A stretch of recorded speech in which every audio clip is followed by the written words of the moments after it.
شاہ است حسین بادشاہ است حسین دین است حسین دین پناہ است حسین سرزاد نداد دست در دست یزید حقا کے بنا لا الہ است حسین.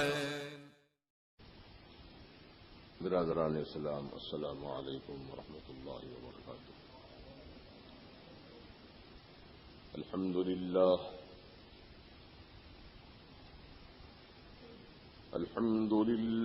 رب العالمین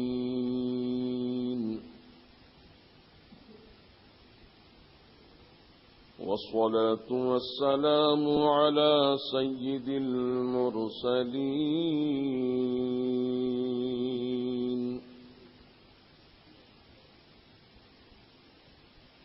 خاتم النبيين أنيس الغريبين راحة العاشقين سيدنا ونبينا وحبيبنا وطبيبنا ووكيلنا وكفيلنا ورؤوفنا ورحيمنا وكريمنا ومأوانا وملجانا ومولانا محمد وعلى آله الطيبين الطاهرين وأصحابه الكرام أجمعين. أما بعد فأعوذ بالله من الشيطان الرجيم. بسم الله الرحمن الرحيم.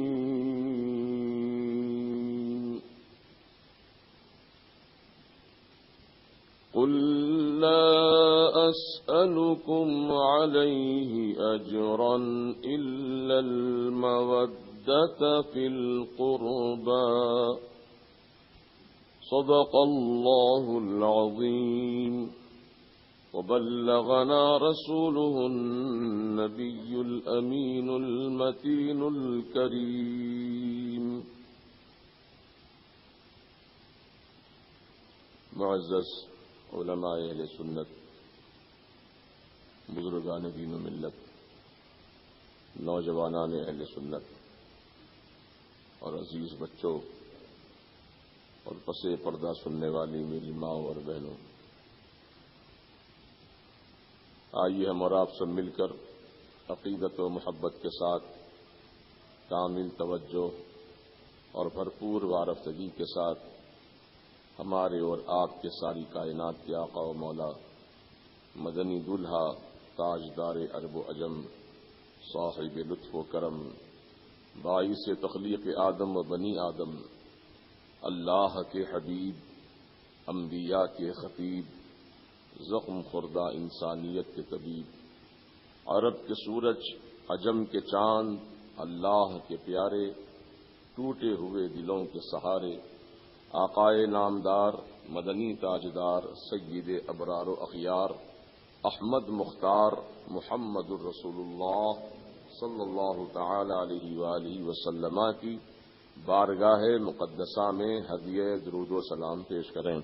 اللہم صلی وسلم وبارک علی سیدنا و شفیعنا و حبیبنا و نبینا و مولانا محمد معدن الجود والکرم منبع العلم والحلم والحکم وعلى آلہ واصحابہ وبارک وسلم صلاۃ و سلاما علیک یا سیدی یا حبیبی یا رسول اللہ صلی اللہ تعالی علیہ وسلم.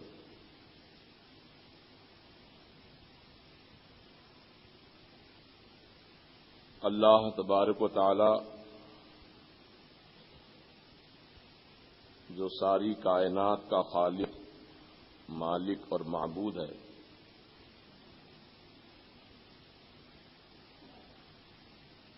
اس نے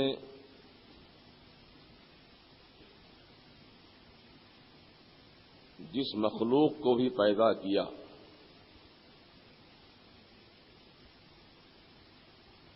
محبت کے ساتھ پیدا کیا.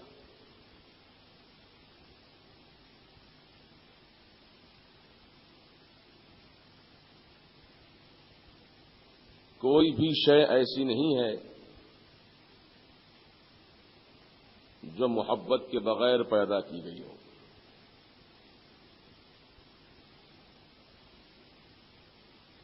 تو معلوم یہ ہوا کہ اللہ تعالی محبت کو پسند فرماتا ہے.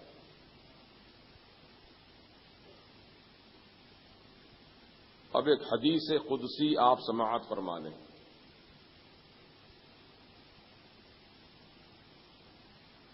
حدیث قدسی کا مفہوم یہ ہوتا ہے کہ فرمان اللہ سبحانہ و تعالی کا ہوتا ہے اور روایت کرنے والے اللہ کے حبیب ہوتے ہیں.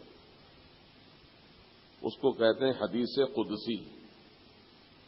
اور ایک حدیث رسول ہے، فرمان رسول پاک کا ہوتا ہے، صحابہ اس کی روایت کرتے ہیں، اس کو حدیث رسول کہتے ہیں.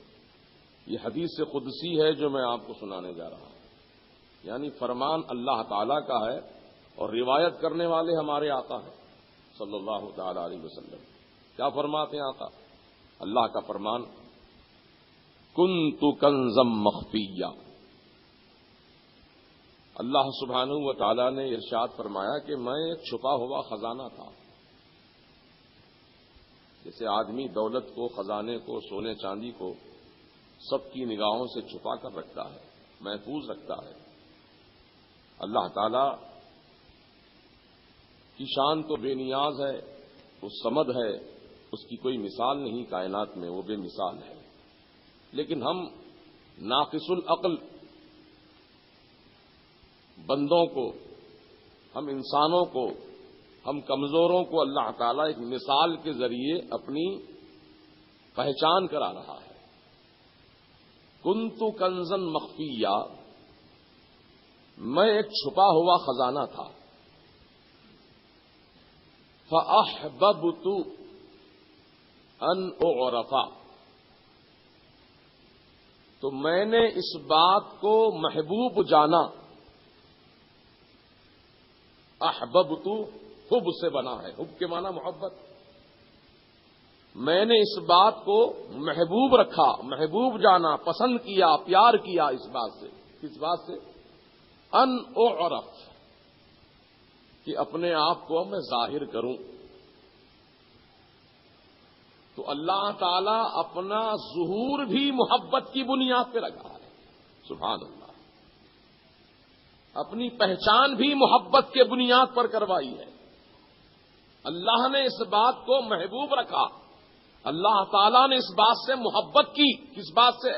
کہ میں اپنے آپ کو ظاہر کر دوں، اب چھپا کر نہ رکھوں، اپنے آپ کو ظاہر کروں. تو کیا کیا اللہ تعالیٰ ظاہر کرنے کے لیے؟ فخلقت نور محمد صلی اللہ تعالی علیہ وسلم. اللہ پاک فرماتا ہے کہ میں نے اپنے آپ کو ظاہر کرنے کے لیے، اپنی پہچان کرانے کے لیے، اپنا تعارف کرانے کے لیے، اپنا انٹروڈکشن کروانے کے لیے میں نے نور محمد کو پیدا کیا صلی اللہ تعالی علیہ وسلم. دیکھیے یہ پہلی تخلیق ہے. یہ سب سے پہلی مخلوق اللہ تعالی کی کون ہے؟ نور محمد صلی اللہ تعالی علیہ وسلم. تو اب اس بنیاد کو آپ غور کریں کہ بنیاد کیا ہے. اللہ نے نور محمد کو کس بنیاد پر پیدا کیا؟ محبت کی بنیاد پر پیدا کیا. تو معلوم یہ ہوا کہ اللہ تعالی کو محبت بہت محبوب ہے. ابھی جیسا کہ مجھ سے قبل مولانا مفتی محمد حنیف صاحب نے آپ کے سامنے بہت ہی پرمغز خطاب کیا، اور اپنے خطاب کے دوران انہوں نے یہی آپ کے سامنے احادیث طیبہ کی روشنی میں اور قرآن کریم کی آیات کی روشنی میں یہی بات آپ کے سامنے رکھی کہ اہل بیت اطہار سے محبت کرنی چاہیے. اہل بیت اطہار سے محبت کرنی چاہیے۔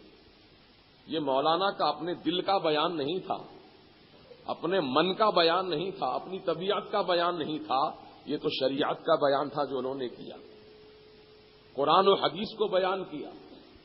اب مسلمان تو وہی ہے جو قرآن کو بھی مانے اور رسول کی حدیث کو مانے، اللہ کو مانے، اللہ کے رسول کو مانے، وہ جو حکم فرماتے ہیں اس کو مانے۔ تو اللہ تبارک و تعالی نے قرآن کریم میں اب کیا ارشاد فرمایا ہے، اس کو سماعت کیجیے، کیونکہ آج کل ایک فرقہ نکلا ہے ایسا، جیسا کہ انہوں نے بتایا تھا نا آپ سے کہ ایک فتنہ ختم ہوتا ہے تو فوراً دوسرا فتنہ شروع ہو جاتا ہے، دوسرا ختم بھی نہیں ہونے پاتا کہ تیسرا فتنہ شروع ہو جاتا ہے۔ تو ایسے اسلام میں جو ہے 72 فتنے پیدا ہو گئے، ایک دو نہیں، 72 فتنے۔ تو ایک فرقے کا فتنہ یہ ہے کہ ہم حدیث کو مانیں گے، حدیث کو مانیں گے۔ اچھا، حدیث کو ماننے والے جب ان کے سامنے کوئی حدیث بیان کی جائے تو اس کو مان لینا چاہیے۔ کہتے ہیں نہیں نہیں نہیں، یہ حدیث ہم نہیں مانتے کیونکہ ضعیف حدیث ہے۔ یہ فتنے کی بات ہوئی جب کوئی ذمہ دار شخص، عالم، مفتی یہ کہہ رہا ہے کہ یہ حدیث پاک ہے، فلاں کتاب کے اندر یہ حدیث موجود ہے، تو اس کو مان لینا چاہیے۔ مسلمان مان لے، اس کو تسلیم کر لے، حجت نہ کرے۔ اور اللہ تعالیٰ قرآن پاک میں فرماتا ہے فَلِمَ تُحَاجُّونَ فِي مَا لَيْسَ لَكُمْ بِهِ عِلْمٌ، تم ان چیزوں کے بارے میں کیوں حجت کرتے ہو جن چیزوں کا تم کو علم ہی نہیں ہے، جن چیزوں کے بارے میں تم کو معلومات نہیں ہے، ان چیزوں میں تم حجت کیوں کرتے ہو؟ اللہ تعالیٰ منع کیا اس سے، کیوں کرتے ہو حجت؟ تو اب قرآن کریم میں تو مطلب کوئی ایسی آیت تو نہیں ہے معاذ اللہ جو کہہ دے کہ ضعیف آیت ہے میں نہیں مانتا۔ حدیث رسول میں تو ڈھونڈ لیتے ہیں لوگ کہ ضعیف روایت ہے ہم نہیں مانتے۔ اب قرآن کے بارے میں کیا کہیں گے؟ کہ معاذ اللہ قرآن میں کوئی ضعیف آیت ہے؟ بولو ہے کوئی ضعیف آیت؟ ارے قرآن پورا کا پورا قرآن اللہ کا بے مثال کلام ہے، اور یہ کلام پاک شک اور شبہ سے پاک و صاف ہے۔ اللہ تعالیٰ نے قرآن کے پہلے پارے ہی میں قرآن کا تعارف کروا دیا، الف لام میم ذالک الکتاب لا ریب فیہ،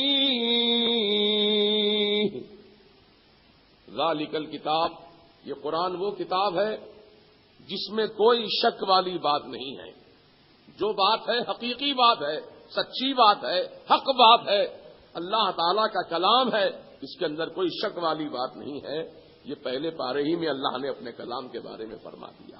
تو اب مسلمان وہی ہے جو قرآن کو اللہ کا کلام مانے اور بلا چوں چرا قرآن کی ہر آیت پر ایمان رکھے۔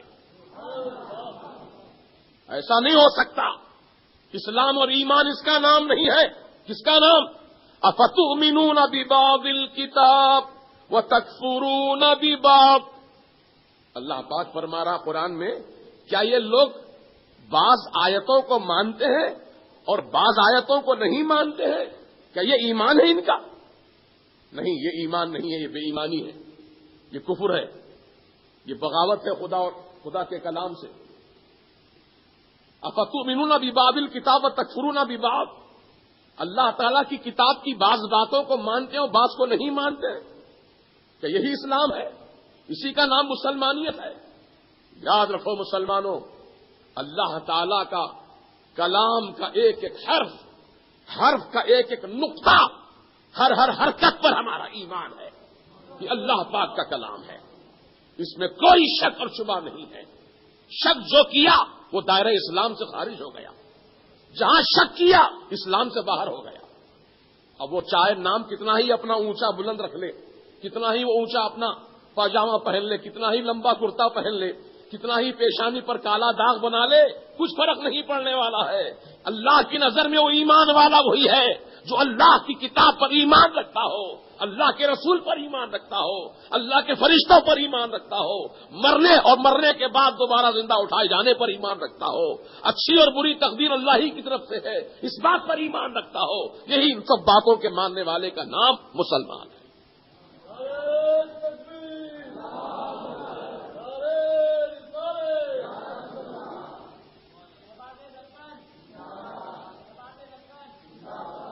اب اللہ سبحانہ و تعالی نے اپنے کلام حکیم میں اہل بیت اطہار کی محبت کا کس طرح ذکر فرمایا ہے، اس کو آپ سماعت کیجیے۔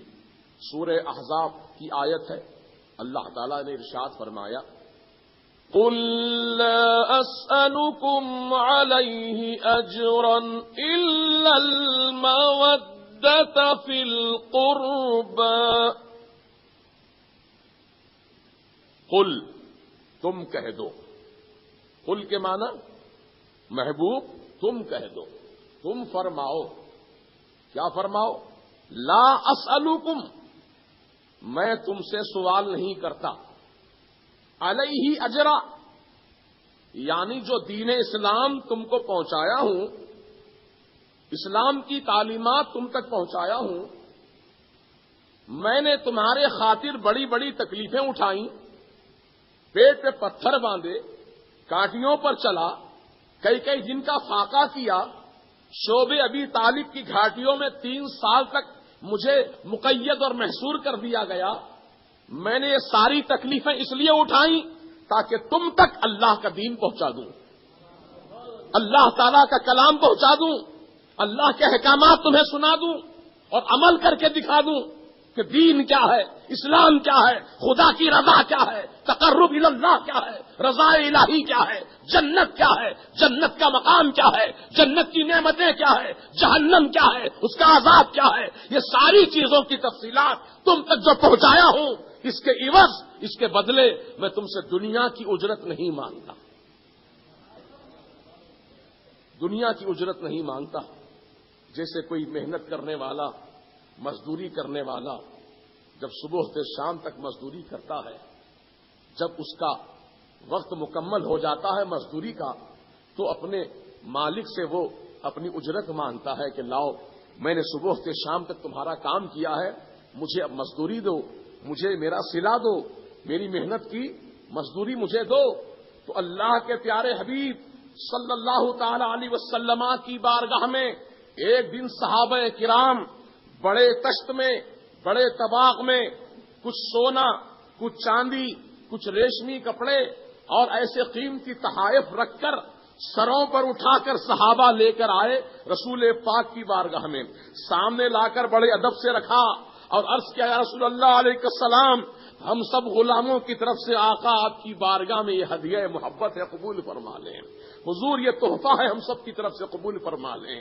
تو صحابہ کرام رضوان اللہ علیہم اجمعین سے میرے آقا نے دریافت فرمایا، اے میرے صحابہ، یہ ہدیہ کیسے تم پیش کر رہے ہو، کس بنیاد پر مجھے تحفہ دے رہے ہو؟ تو صحابہ کہنے لگے، یا رسول اللہ، آپ نے ہمارے خاطر بڑی بڑی تکلیفیں اٹھائیں، حضور نے ہم غلاموں کو سیدھا کرنے کے لیے، ہم کو راہ راست پہ لانے کے لیے، صراط مستقیم پر چلانے کے لیے، گناہوں کے دلدل سے نکال کر نیکیوں کی راہ پہ چلانے کے لیے آقا آپ نے پتھر کھائے، آپ کانٹیوں پر چلے، آپ کئی کئی دن تک بھوکے پیاسے رہے، جب بھوک آپ پر زیادہ غلبہ کرنے لگی تو آپ نے اپنی پیٹ پر پتھر باندھ لیے۔ سرکار، آپ نے ہم غلاموں کے خاطر ساری محنتیں کی ہیں، ہم آپ کی محنتوں کا کوئی صلہ تو نہیں دے سکتے، آپ کی قربانیوں کا ہم کوئی صلہ تو نہیں پیش کر سکتے، ہم غلاموں نے طے کیا کہ چلو رسول کی بارگاہ میں ہم سب مل کر یہ ہدیہ محبت پیش کریں، سرکار اسے قبول فرما لیجیے، کیونکہ آپ نے ہمارے خاطر بڑی تکلیفیں اٹھائی ہیں۔ تو اسی موقع پر اللہ تعالیٰ کی بارگاہ سے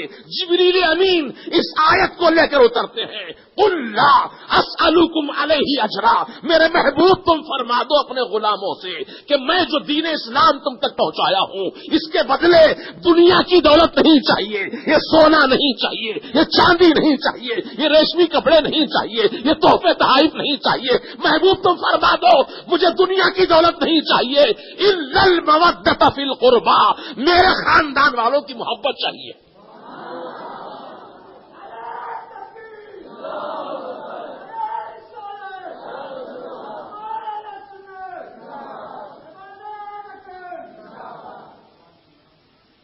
الا المودۃ فی القربى، میرے قرابت دار، میرے خاندان والے، میرے اہل بیت جو ہے ان سے محبت تم سے مانگتا ہوں۔ اللہ اکبر، یہ قرآن کی آیت ہے پیارے۔ اب آپ فیصلہ کر لو کہ قرآن کی اس آیت کی روشنی میں ہر کلمہ پڑھنے والے پر یہ لازم ہے کہ رسول پاک صلی اللہ تعالی علیہ وسلم کا واقعی وہ سچا امتی اور غلام ہے تو آقا کے اہل بیت سے محبت رکھے۔ ان کی محبت کے بنا کوئی مسلمان نہیں ہو سکتا، ان کی محبت کے بنا کوئی متقی نہیں ہو سکتا، ان کی محبت کے بنا کوئی رضائے الہی کو پا نہیں سکتا۔ اب ایک حدیث پاک کا مفہوم سن لو۔ سرکار مدینہ راحت قلب و سینہ سید عالم صلی اللہ تعالی علیہ وسلم نے ارشاد فرمایا کہ جو میری خوشنودی چاہتا ہو، جو مجھے خوش کرنا چاہتا ہو، میری خوشی کا طلبگار ہو، تو میں اسے حکم دیتا ہوں کہ میرے اہل بیت سے محبت کر لے۔ میرے اہل بیت سے محبت اگر کر لے گا تو میں اس سے خوش ہو جاؤں گا، اور جب میں اس سے خوش ہو جاؤں گا تو میرا پروردگار بھی اس سے خوش ہو جائے گا۔ تو اہل بیت کی محبت رسول کی محبت ہے، اور رسول پاک کی محبت اللہ سبحانہ و تعالی کی محبت ہے۔ جیسا کہ حدیث پاک میں آیا ہے کہ رسول پاک صلی اللہ تعالی علیہ وسلم نے فرمایا کہ مولا میں حسنین سے محبت کرتا ہوں، تو بھی محبت فرما، اور جو ان سے محبت رکھیں ان محبت کرنے والوں سے بھی تو محبت فرما۔ تو یہ غور کیجئے، رسول اعظم صلی اللہ تعالی علیہ وسلم نے ان کی محبت کو اپنی محبت قرار دیا ہے۔ اور یہ ضروری ہے ایمان والوں پر کہ اللہ تبارک و تعالی اور اللہ کے رسول اور رسول پاک کے اہل بیت سے سچی محبت رکھے۔ ایمان کی تکمیل یہ محبت کی بنیاد پر ہوتی ہے۔ اب جیسا کہ اب محبت کیسے کریں گے آپ؟ اب تو ہماری نگاہوں کے سامنے وہ نہیں ہے، وہ تو پوشیدہ ہو چکے ہیں، وہ اپنے اپنے مزاروں میں آرام فرما رہے ہیں۔ اب محبت کیسے کریں گے آپ ان سے؟ تو اب محبت کی کچھ علامتیں بتائی گئی، محبت کے کچھ طریقے بتائے گئے۔ محبت اس طرح کی جاتی ہے، کیسے کہ جس سے آدمی کو محبت ہوتی ہے اکثر اس کو یاد کرتا ہے۔ تو اب محبت کی کچھ علامتیں بتائی گئی، محبت کے کچھ طریقے بتائے گئے۔ محبت اس طرح کی جاتی ہے، کیسے کہ جس سے آدمی کو محبت ہوتی ہے اکثر اس کو یاد کرتا ہے۔ یہ محبت کی پہلی نشانی ہے۔ اب مثال کے طور پر آپ کے دوستوں میں، رشتہ داروں میں، آپ کے احباب میں، آپ کے ملنے جلنے والوں میں سے آپ کو کسی سے اگر محبت ہے، تعلق خاطر ہے، وہ جب آپ سے دور ہو جاتے ہیں تو آپ اٹھتے بیٹھتے یاد کرتے ہیں، ارے کیا اچھا آدمی تھا، مجھے بار بار یاد آتا ہے، اس کا کھانا، اس کا پینا، اس کا اٹھنا، اس کا بیٹھنا، اس کا گفتگو کرنا، اس کا ملاقات کرنا مجھے یاد آتا ہے۔ تو آدمی کو جب کسی سے زیادہ محبت ہوتی ہے تو اس کا زیادہ چرچا بھی کرنے لگتا ہے۔ تو اب ہمیں اللہ اور اللہ کے رسول سے اور اہل بیت سے زیادہ محبت ہونی چاہیے۔ تو اب اس محبت کا طریقہ یہ ہے کہ تم اکثر و بیشتر ان کا ذکر خیر کرتے رہو، ان کا چرچا کرتے رہو، ان کو یاد کرتے رہو۔ الحمدللہ، یہ نہ سمجھنا کہ محرم الحرام کا مہینہ آیا تو ہم اہل بیت کی یاد منانے لگے، اور محرم کا مہینہ رخصت ہو گیا تو ہم بھول گئے، ان کی یاد دل دماغ سے مٹ گئی۔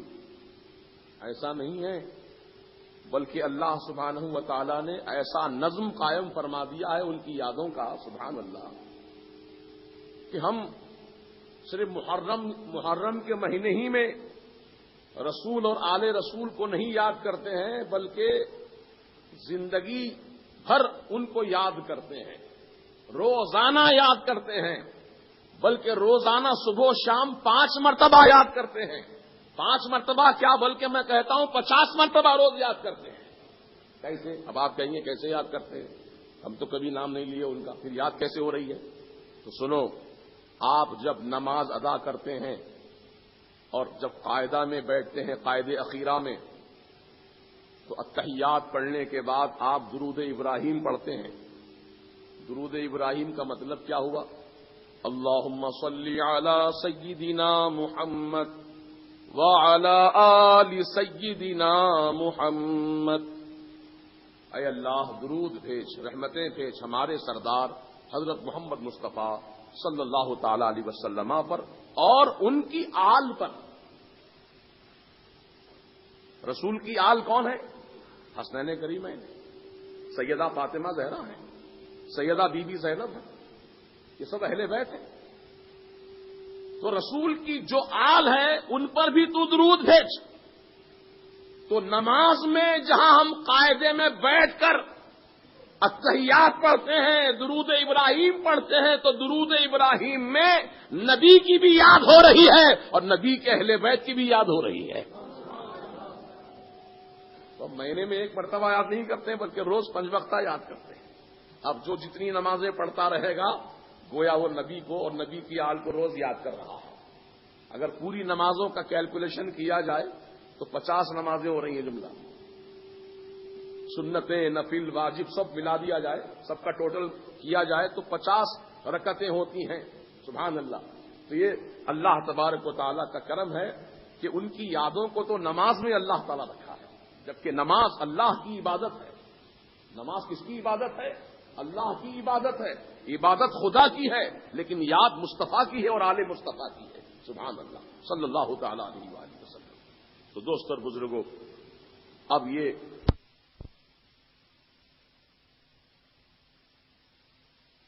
معمولی ہستیاں نہیں ہیں، ان کے مقامات بہت بلند ہیں، ان کے درجات بہت اعلیٰ و عرفاں ہیں۔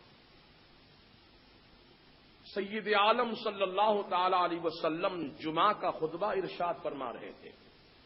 مسجد نبوی شریف ہے، ہزاروں کی تعداد میں صحابہ مسجد نبوی میں بیٹھے ہیں، جمعہ کا خطبہ ہو رہا ہے کہ امام حسین عالی مقام رضی اللہ تعالیٰ عنہ کا بچپنا تھا، چھوٹے سے شہزادے تھے، وہ مسجد نبوی شریف کے اندر داخل ہو گئے۔ رسول اعظم صلی اللہ علیہ وسلم نے منبر پر جلوہ فرما ہو کر ملاحظہ فرمایا کہ میرا لاڈلا بیٹا حسین مسجد کے اندر آ گیا ہے، تو سرکار خطبہ روک دیتے ہیں، منبر سے نیچے اتر جاتے ہیں، صفوں کو چیرتے ہوئے جاتے ہیں اور امام حسین کو اپنی گودی میں اٹھا لیتے ہیں، پھر منبر پر تشریف لاتے ہیں اور امام حسین کو منبر پر بٹھا کر میرے آقا پھر خطبہ ارشاد فرماتے ہیں۔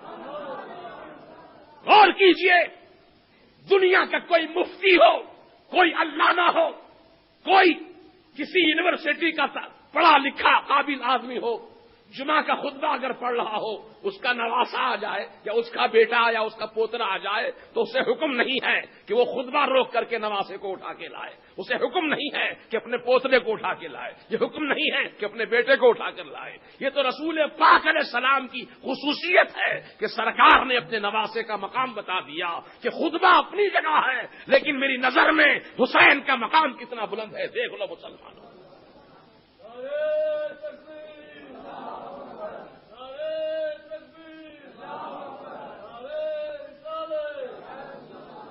اب یہ بات تو رہی خطبے کی، اب ایک اور واقعہ سن لو۔ نماز کی حالت میں ہے سرکار، صحابہ اقتداء میں نماز ادا کر رہے ہیں، سجدے میں سر ہے، اور اسی حالت میں امام حسین رضی اللہ تعالیٰ عنہ رینگتے ہوئے تشریف لائے اور اپنے نانا جان کی پشت پر اس طرح سوار ہو گئے جیسے کوئی گھوڑے پر سواری کرتا ہے، اس طرح سوار ہو گئے اللہ اللہ، ایک پاؤں ادھر ہے ایک پاؤں ادھر ہے، رسول پاک علیہ السلام کی پشت پر چڑھ کر بیٹھ گئے امام حسین رضی اللہ عنہ۔ سرکار مدینہ صلی اللہ تعالی علیہ وسلم سجدے کو طویل فرما رہے ہیں، سجدے کو لمبا کر رہے ہیں۔ اتنا لمبا کیا سجدہ میرے آقا نے کہ 70 مرتبہ سبحان ربی الاعلی پڑھا۔ 70 مرتبہ۔ ہم 3 مرتبہ سے 5ویں مرتبہ اگر سبحان ربی الاعلی پڑھ لیے، امام صاحب سر نہیں اٹھائے سجدے سے تو کھانسنا کھکارنا شروع کر دیتے ہیں۔ ہمارا مطلب اشارہ کرنا ہوتا ہے کہ امام صاحب بہت دیر ہو گئی، سجدے سے سر اٹھا لو۔ لیکن یہ رسول پاک علیہ السلام کی نماز ہے، صحابہ کرام رسول کی ابتدا میں نماز ادا کر رہے ہیں۔ 70 مرتبہ تسبیح پڑھ لی گئی ہے، لیکن سب حالت سجدہ میں ہیں۔ میرے سرکار بھی سجدہ طویل فرما رہے ہیں۔ غور کیجئے کیوں سجدہ طویل کیے سرکار؟ کیونکہ سرکار جانتے تھے اگر میں سجدے سے اپنا سر اٹھا لوں گا تو میرا لاڈلا حسین نیچے گر پڑے گا، جب گر جائے گا تو اسے چوٹ لگے گی، وہ روئے گا، میں اس کا رونا مجھے پسند نہیں ہے، اس کا تکلیف میں پڑنا مجھے گوارا نہیں ہے۔ اس لیے سرکار نے حسین کے خاطر اپنی نماز کو طویل فرما دیا، حسین کی محبت میں سجدے کو طویل فرما دیا۔ تو خدا پاک کی قسم، نماز رسول میں حسین کا خیال آئے تو رسول کی نماز مکمل ہو رہی ہے۔ حسین کا خیال نماز میں آیا، رسول کے آیا نا بھائی؟ سرکار نے ہی تو خیال کیا کہ میری پیٹھ پر حسین ہے، میں سر اٹھاؤں گا تو یہ گر پڑیں گے، تو کس کا خیال کیا؟ حسین ہی کا تو خیال کیا۔ تو رسول کی نماز میں حسین کا خیال آیا تو رسول کی نماز مکمل ہو رہی ہے۔ انہیں سجدہ سہو بھی نہیں کیا آقا نے، نہ نماز کو لوٹایا، بس وہی نماز مکمل ہو گئی۔ سبحان اللہ۔ اگر امتی کی نماز میں، ہم آپ سب رسول کے امتی ہیں، ہماری آپ کی نماز میں ہم جب نبی پر سلام پیش کرتے ہیں، السلام علیکہ ایھا النبی ورحمۃ اللہ وبرکاتہ، اے نبی، اے غیب بتانے والے مصطفیٰ، آپ پر سلام ہو، آپ پر اللہ کی رحمتیں ہوں اور آپ پر اللہ کی برکتیں ہوں۔ تو مسئلہ یہی ہے کہ نبی پر جب سلام پیش کرو تو یہ تصور کر کے پیش کرو کہ نبی ہماری جان سے زیادہ قریب ہیں اور ہمارے سلام کو آقا سن رہے ہیں، یہ خیال کر کے نبی کو سلام پیش کرو۔ تو دوست اور بزرگوں، بعض یہ فتنہ جماعت والے کہتے ہیں کہ نبی کا نماز میں خیال لانے سے بہتر کسی گدھے گھوڑے کے خیال میں چلا جانا اچھا ہے۔ معاذ اللہ رب العالمین۔ بولو گستاخی ہوئی کہ نہیں ہوئی؟ بولو جی، گستاخی ہے نا، یہ فتنے کی بات ہے نا۔ یہ کہتے ہیں کہ نبی کا خیال مت لاؤ نماز میں، نبی کا خیال لاؤ گے تو نماز فاسد ہو جائے گی۔ معاذ اللہ، اگر نماز فاسد ہو جاتی تو رسول کی نماز بھی تو ٹوٹنی چاہیے تھی، کیونکہ نماز اللہ کے لیے پڑھ رہے تھے رسول، اور اس نماز میں حسین کا خیال آیا، لیکن نماز کو نہ لوٹایا میرے سرکار نے، نہ سجدہ سہو کیا، بلکہ وہی نماز پوری مکمل فرمائی۔ تو غور کا مقام یہی ہے کہ جب رسول کی نماز میں غیر خدا کا خیال آ رہا ہے تو امتی کی نماز میں رسول اللہ کا خیال آ جائے تو نماز فاسد نہیں ہوتی ہے، بلکہ ہمارا ایمان و وجدان کہتا ہے کہ جس نماز میں رسول کا خیال آئے وہ نماز کامل ہے، اکمل ہے، مکمل ہے۔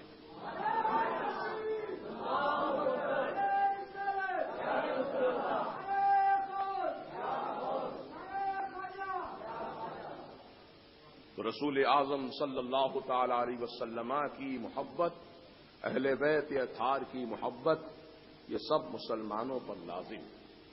اب ایک بخاری شریف کی حدیث سن لو، صحیح حدیث، اس کے بارے میں کوئی بھی اختلاف نہیں کر سکا کہ اس میں کوئی روایت میں یا روایت کرنے والوں میں کوئی سقم یا کوئی خرابی یا کوئی ذوق واقع ہوا ہو۔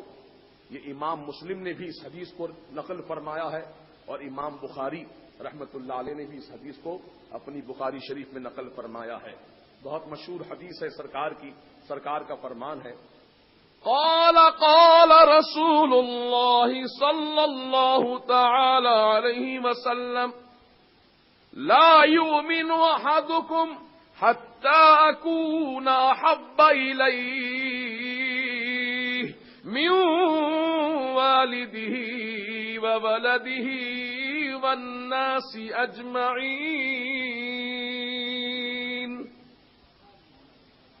متفق علیہ حدیث ہے، امام بخاری امام مسلم دونوں نے اس کو روایت کیا ہے. اب اس کا مفہوم کیا ہے سن لو. لا یؤمن احدکم، تم میں سے کوئی بھی آدمی ایمان والا نہیں ہو سکتا. کون فرما رہی ہے؟ اللہ کے پیارے حبیب صلی اللہ تعالی علیہ وسلم کا ارشاد ہے کہ تم میں سے کوئی بھی شخص ایمان والا نہیں ہو سکتا. کب تک نہیں ہو سکتا؟ حتی اکون احب الیہ، جب تک کہ میری محبت اس کے پاس من ولدہ، اپنی اولاد سے زیادہ، ووالدہ، اور اپنے ماں باپ سے زیادہ، والناس اجمعین، اور تمام دنیا کے انسانوں سے زیادہ. جب تک میری محبت نہ ہوگی اس وقت تک وہ ایمان والا ہو ہی نہیں سکتا. اب یہ لوگ کہتے ہیں یہ محبت کیا ہے میاں، یہ سب عاشقی معشوقی کی باتیں، محبت کی باتیں، یہ چھوڑو، نماز پڑھو بس. نماز، ارے نماز تو بے شک پڑھنی ہے، نماز تو ایک عمل ہے، لیکن اس نماز کی جو روح ہے وہ ہے محبت رسول. جیسے کہ آدمی کے بدن میں ایک اصلی چیز ہے، وہ کیا ہے؟ روح. روح اصل ہے. اگر یہ بدن سے روح نکل جائے تو آدمی کیا کہلائے گا؟ بولے کیا کہلائے گا؟ آدمی مردہ کہلائے گا. تو نماز، روزہ، زکوٰۃ، حج، تلاوت، تسبیح، جو دنیا میں نیک اعمال ہیں، ان سارے نیک اعمال کی ایک روح ہے. روح وہ کیا ہے؟ روح وہ روح ہے محبت رسول، وہ روح ہے محبت اہل بیت. یہ روح محبت کی جب تک باقی ہے عمل میں، وہ عمل ہے، خدا کی بارگاہ میں قبول ہے. اور اگر روح نکل جائے محبت کی تو پھر وہ عمل ایک صرف ڈھانچہ ہے، اس کی کوئی حقیقت نہیں ہے. اللہ تبارک و تعالی کی بارگاہ میں وہی سجدہ قبول ہوتا ہے جو محبت رسول کے ساتھ ہو. اسی لیے حضرت راز الہ آبادی علیہ الرحمٰن نے بڑا پیارا شعر کہا ہے. سبحان اللہ. فرماتے ہیں وہ سجدہ تو سجدہ ہوا ہی نہیں، وہ سجدہ تو سجدہ ہوا ہی نہیں کہ سر جھک گیا دل جھکا ہی نہیں. سر تو جھک گیا لیکن دل اکڑا ہوا ہے. تو دل اکڑا رکھ کر کے، دل میں اکڑاؤ رکھ کر کے، غرور و تکبر رکھ کر کے تم سجدے کر رہے ہو خدا کی بارگاہ میں، تو سجدے منہ پر مار دیے جائیں گے، نمازیں منہ پر پھینک دی جائیں گی. اس طرح پھینکی جائیں گی جس طرح کوئی پرانا پھٹا ہوا کپڑا اٹھا کر پھینکتا ہے. کام کا نہیں ہے نا وہ، کس طرح پھینکتا ہے، گولا بنا کر پھینک دیتا ہے اس طرح کچرے کی کنڈی میں. تو اس طریقے سے وہ نمازیں منہ پر پھینک دی جائیں گی نمازی کے، جس نماز میں رسول کی محبت شامل نہیں ہے. لوگ کہتے ہیں صاحب یہ تو دکھاوا ہے. ارے دکھاوے کی بات اگر ہوتی ہے تو وہ تو اللہ تعالیٰ نیتوں کا جاننے والا ہے کہ کون دکھاوا کر رہا ہے اور کون حقیقت میں محبت کر رہا ہے. یہ تو اللہ جانے، اللہ کے رسول جانے، اللہ والے جانے. ہم آپ نہیں بتا سکتے کسی کے متعلق کہ دکھاوا کر رہا ہے. لیکن جہاں محبت کی بات آتی ہے تو اس پر آپ کو عمل پیرا ہونا ہے. اب جیسے کہ سرکار کا جہاں ذکر پاک ہو تو محبت کی دلیل یہ ہے، محبت کا طریقہ یہ ہے کہ سرکار کا جب نام سنو تو درود و سلام پڑھ لیا کرو صلی اللہ تعالی علیہ وآلہ وسلم. کم از کم اتنا درود تو پڑھ لیا کرو. یہ محبت کی دلیل ہے. ایک محبت کی پہلی دلیل کیا بولا تھا میں؟ کہ آدمی کو جس سے زیادہ محبت ہوتی ہے اس کا زیادہ ذکر کرتا ہے. یہ دوسری دلیل یہ ہے کہ سرکار کا جب نام لیا جائے، سرکار کا ذکر کیا جائے تو صلی اللہ تعالی علیہ وسلم، یہ کم از کم اتنا ہی درود، مختصر درود ہے، اتنا درود تو کم از کم پڑھ لینا چاہیے. اور سرکار کا نام سننے کے بعد، آپ کا ذکر پاک سننے کے بعد جو درود نہ پڑھے، آقا فرماتے ہیں سب سے بڑا بخیل آدمی ہے، سب سے بڑا کنجوس آدمی ہے. اور اللہ تعالی کی بارگاہ میں جب میں حاضر ہوں گا تو میرے قریب زیادہ وہ آدمی ہوں گے جو دنیا میں مجھ پر کثرت سے درود و سلام پڑھا کرتے تھے. سبحان اللہ. تو سرکار کی قربت اگر چاہتے ہو کہ سرکار کی نزدیکی ہمیں حاصل ہو جائے تو سرکار مدینہ صلی اللہ تعالی علیہ وسلم پر کثرت سے درود و سلام پڑھا کرو۔ اب محبت کی تیسری دلیل کیا ہے کہ سرکار کا جب نام پاک لو تو انگوٹھے چوم کر آنکھوں سے لگاؤ۔ یہ بھی ایک محبت کی دلیل ہے، محبت کا ایک طریقہ ہے۔ جیسے کہ آپ کو قرآن سے محبت ہے، جب بھی قرآن پڑھنے کے لیے اٹھاتے ہیں تو آپ قرآن کو پہلے چومتے ہیں، آنکھوں سے لگاتے ہیں۔ یہ کیا ہے؟ یہ محبت کی دلیل ہے۔ آپ جاتے ہیں کعبۃ اللہ کے پاس حج کرنے کے لیے، کعبے کا طواف کرنے کے لیے، لیکن کعبے کی دیوار نظر آتی ہے، جب حجر اسود نظر آتا ہے، غلاف کعبہ نظر آتا ہے تو جگہ جگہ آپ کعبے کی دیوار کو بھی چومتے ہیں، آپ غلاف کعبہ کو بھی بوسہ لیتے ہیں، حجر اسود کو بھی چومتے ہیں۔ یہ کیوں چوم رہے ہیں؟ اس لیے چوم رہے ہیں کیونکہ اللہ کا گھر ہے، اللہ کے گھر سے محبت ہے، اس لیے چوم رہے ہیں۔ تو محبت کی دلیل ہے چومنا، محبت کی دلیل ہے بوسہ لینا۔ اللہ اکبر! جیسے آپ کو اپنے پوتے سے محبت ہوئی، پوتے کو چوم لیا، بیٹے سے محبت ہوئی، بیٹے کا بوسہ لے لیا۔ اگر آپ کو اپنے پیاروں سے محبت ہوئی تو پیار سے آپ نے محبت سے بوسہ لے لیا۔ تو بوسہ لینا، چومنا یہ محبت کی دلیل ہے۔ تو سرکار سے محبت اگر ہے آپ کے دل میں تو سرکار کا نام پاک سنتے ہی سرکار کے نام کا بوسہ لے لو، یہ محبت کی دلیل ہے۔ اچھا، یہ میں اپنی طرف سے نہیں کہہ رہا ہوں، بلکہ یہ بھی اللہ کے نبی حضرت آدم علیہ السلام کا طریقہ اور سیدنا ابو بکر صدیق رضی اللہ تعالیٰ عنہ کی سنت ہے۔ اب کیسے سنت ہے آؤ بتاتا ہوں۔ جب حضرت آدم علیہ السلام کو اللہ تعالیٰ جنت سے اس زمین پر اتار دیا، جنت سے آ گئے آپ دنیا میں، تو آپ کی پیٹھ کے پیچھے اس طرح آواز آتی تھی جس طرح مکھیاں بھن بھنانے کی آواز ہوتی ہے۔ زیادہ مکھیاں اگر جہاں جمع ہو اڑنے لگے ہوا میں تو کس طرح ان کے پروں کی آواز ہوتی ہے بھن بھنانے کی، اس طرح آواز آپ کی پیٹھ کے پیچھے سے آپ کو اکثر سنائی دیتی تھی۔ تو ایک دن آدم علیہ السلام نے رب تعالیٰ کی بارگاہ میں عرض کیا، مولا یہ میری پیٹھ کے پیچھے سے آواز کیسی آتی ہے؟ مولا کیسی آواز ہے یہ؟ ہمیشہ آواز سنتا ہوں۔ تو رب تعالیٰ نے فرمایا، اے آدم تمہاری پشت میں ہم نے نور محمد کو رکھا ہے، اور فرشتے میرے اس نور محمد پر ہر دم ہر لمحہ ہر پل درود و سلام پڑھتے ہیں۔ تو تم جو آواز سن رہے ہو آدم، وہ میرے محبوب پر پڑھا جانے والا درود و سلام ہے جس کی آواز تم سن رہے ہو۔ حضرت آدم علیہ السلام نے کہا، مولا اس نور محمد کو میں دیکھنا چاہتا ہوں، کیسا ہے وہ نور محمد؟ دیکھنا چاہتا ہوں، مجھے جلوہ دکھا۔ تو رب تعالیٰ نے اس پشت آدم سے نور محمد کو پیشانی میں منتقل فرمایا۔ اور اللہ کے لیے کیا مشکل کام ہے بولو؟ ادھر سے نور ادھر آ جائے کوئی مشکل کام ہے اللہ کے لیے؟ اب یہ خیال مت کرنا یہاں سے یہاں کیسا آ گیا، کیسا آ گیا مت بولنا، ایسا بولے کہ گئے بھی 12 کے بھاؤ میں۔ اللہ تعالیٰ قادر مطلق ہے، وہ جو چاہے کر سکتا ہے۔ وہ چاہے تو انسان کو بندر بنا دے، اور وہ چاہے تو ذرے کو ہمالیہ پہاڑ بنا دے، وہ چاہے تو ہمالیہ کو ذرہ بنا دے۔ قرآن پاک میں اللہ نے فرمایا، جب عیسیٰ مسیح علیہ السلام کی قوم جب ہفتے کے دن شکار کھیلنے لگی مچھلیوں کا، جبکہ ان کو منع کیا گیا تھا ہفتے کے دن شکار نہ کھیلنا، اس کے باوجود بھی وہ شکار کیا کرتے تھے۔ تو اللہ تعالیٰ نے کیا فرمایا؟ قرآن گواہ ہے، فَكُونُوا قِرَدَةً خَاسِئِينَ، اے ہفتے کے دن مچھلی کا شکار کھیلنے والے عیسائیوں، تم ہو جاؤ بری خصلت والے، بندر ہو جاؤ۔ رب تعالیٰ نے ان انسانوں کو بندر بنا دیا۔ 3 دن تک وہ جنگلوں میں دوڑتے رہے، چہرہ بندر کا، بدن سارا انسان کا۔ 3 دن بھٹکتے پھرتے رہے اور سر پٹک پٹک کر وہ سارے کے سارے ہلاک ہو گئے۔ قرآن میں سارا واقعہ موجود ہے۔ اب یہ نہیں بولنا کہ ارے انسان بندر کیسے بن گیا۔ اللہ اگر چاہے تو کیا نہیں ہو سکتا بولو جی؟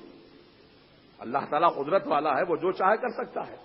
تو اللہ کی قدرت پر جس کو یقین ہے، یہ ایسا کیسا ہو گیا نہیں بولتا انہیں، وہ تو یہ سمجھتا ہے کہ اللہ چاہے تو ہو سکتا ہے۔ تو رب تعالیٰ نے نور محمد رسول اللہ صلی اللہ علیہ وسلم کو پشت آدم سے پیشانی آدم میں منتقل فرمایا۔ پھر حکم ہوا کہ اے آدم اپنے دونوں ناخن، انگوٹھوں کے ناخن کو اپنی پیشانی کے مقابل رکھو، ہم تمہارے ناخنوں میں اس نور کا ریفلیکشن، اس نور کی شعاعیں تم کو دکھائیں گے۔ جب آپ نے اپنے دونوں انگوٹھوں کے ناخن کو اس طرح پیشانی کے مقابل رکھا تو انگوٹھوں میں نور مصطفیٰ کی چمک نظر آنے لگی. تو جیسے ہی آپ نے اس نور مصطفیٰ کی چمک کو دیکھا تو آپ نے بھی درود پڑھا, محبت سے انگوٹھوں کو چوم کر آنکھوں سے لگا لیا. تو یہ سنت کس کی ہے؟ آدم علیہ السلام کی. اولاد دو قسم کی ہوتی ہے. ایک اولاد وہ ہوتی ہے جو ماں باپ کی فرما بردار ہے, اس کو کہتے ہیں خلف اولاد. اور ایک ماں باپ کی نافرمان اولاد ہوتی ہے, اس کو کہتے ہیں ناخلف اولاد. جو اپنے باپ کے طریقے پر عمل نہ کرے, جو اپنے باپ کی فرما برداری نہ کرے, کہتے ہیں نا بڑا ناخلف ہے, سنتا ہی نہیں میری بات. یہی بولتے نا ناخلف. تو آدم علیہ السلام کی جو جملہ اولاد پیدا ہوئی دنیا میں, ہم سب اولاد آدم ہیں. تو یہ اولاد آدم میں دو گروپ ہیں, ایک خلف ایک ناخلف. خلف کون ہے؟ جو اپنے باپ کے طریقے پہ عمل کرنے والے ہیں, یہ خلف ہے. اور جو اس کو ناجائز حرام بدعت کہتے ہیں وہ ناخلف ہے. باپ کے طریقے پہ عمل نہیں کر رہے. اچھا چلو, آپ حجت کریں گے کہ صاحب ان کو تو نور مصطفیٰ کی جھلک نظر آئی تھی, ہم کو کون سا نور نظر آ رہا ہے, ہم کیوں چومیں؟ یہ سوال پیدا ہو سکتا ہے نا. فریضان ملت, میں تم سے پوچھنا چاہتا ہوں, حضرت بی بی حاجرہ جو 7 مرتبہ حجر صفا اور مروہ کے درمیان دوڑی تھیں, تو کیوں دوڑی تھیں؟ اپنے بیٹے اسماعیل کو پانی تلاش کرنے کے لیے دوڑی تھیں. جب اسماعیل علیہ السلام کو بھوک پیاس زیادہ لگی, سینہ بھی آپ کا سوکھ گیا, سینے میں دودھ نہیں ہے, کئی دن سے فاقہ چل رہا تھا, تو بچہ جب رونے لگا, تڑپنے لگا, بلکنے لگا, تو بی بی حاجرہ سے دیکھا نہیں گیا. صفا کی پہاڑی پہ چڑھی پانی کو تلاش کرنے کے لیے کہ کوئی قافلہ تو آ رہا ہو تو میں دیکھ کر اس کے پانی مانگ لوں. دور دراز علاقے تک نظر جاتی ہے, تو پہاڑ پہ چڑھ گئی, صفا کی پہاڑی پر چڑھی, پھر وہاں سے اتری, مروہ کی پہاڑی پہ چڑھی, پھر وہاں سے اتری, صفا کی پہاڑی پہ چڑھی. 7 مرتبہ اس طرح آپ نے چکر پورے کیے صفا مروہ کے درمیان, جس کو سعی کہتے ہیں. کیا بولتے ہیں اس کو؟ سعی بین الصفا والمروہ, صفا مروہ کے درمیان 7 چکر لگانا. تو بی بی حاجرہ تو دوڑی تھی پانی تلاش کرنے کے لیے. اب آج حاجیوں سے پوچھو جو دوڑ رہے ہیں, جا کر وہاں 7 مرتبہ چکر لگا رہے ہیں, صفا پہ چڑھ رہے ہیں, مروہ پہ چڑھ رہے ہیں, بھاگ رہے ہیں, دوڑ رہے ہیں, تو بی بی حاجرہ تو پانی ڈھونڈنے کے لیے دوڑی تھی. اے حاجیوں, آج تو پانی وہاں افراط موجود ہے, تم کیوں دوڑ رہے ہو؟ تم کیوں دوڑ رہے ہو؟ پانی تو موجود ہے. وہ پانی تلاش کرنے کے لیے دوڑی تھی.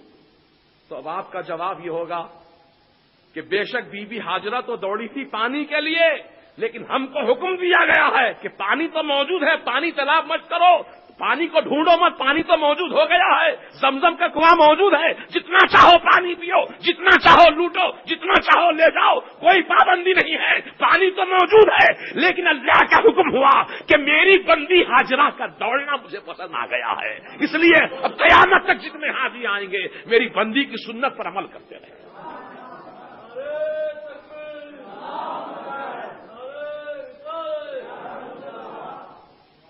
اب آپ لوگ چائے پی رہے ہیں, مسجد کے اندر اعتکاف کی نیت کر لیجیے, اور چائے فرش پہ مت گرائیے, مسجد کے گناہ ہو جائے گا.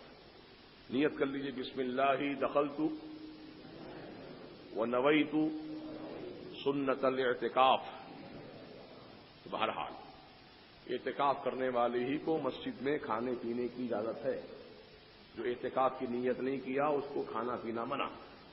یہ مسئلہ ہے شریعت کا.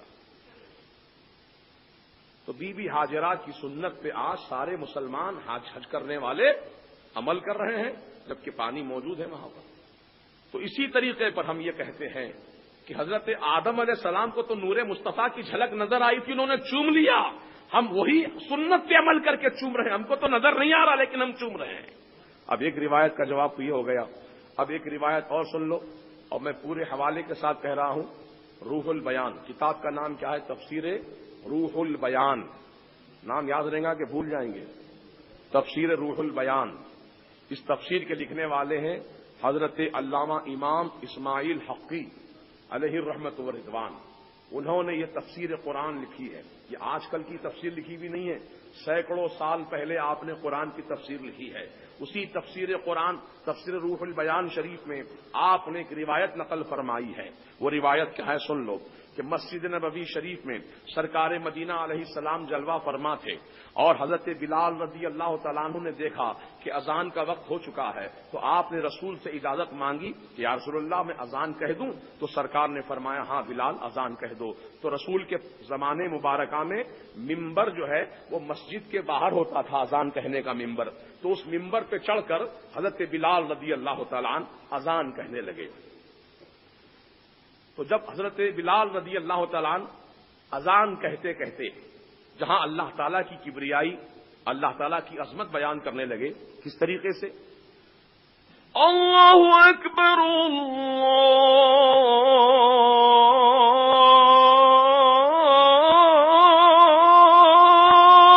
اللہ اکبر، اللہ سب سے بڑا ہے، اللہ سب سے بزرگ و برتر ہے، اللہ سب سے اعلیٰ و ارفع ہے. اشہد ان لا الہ الا اللہ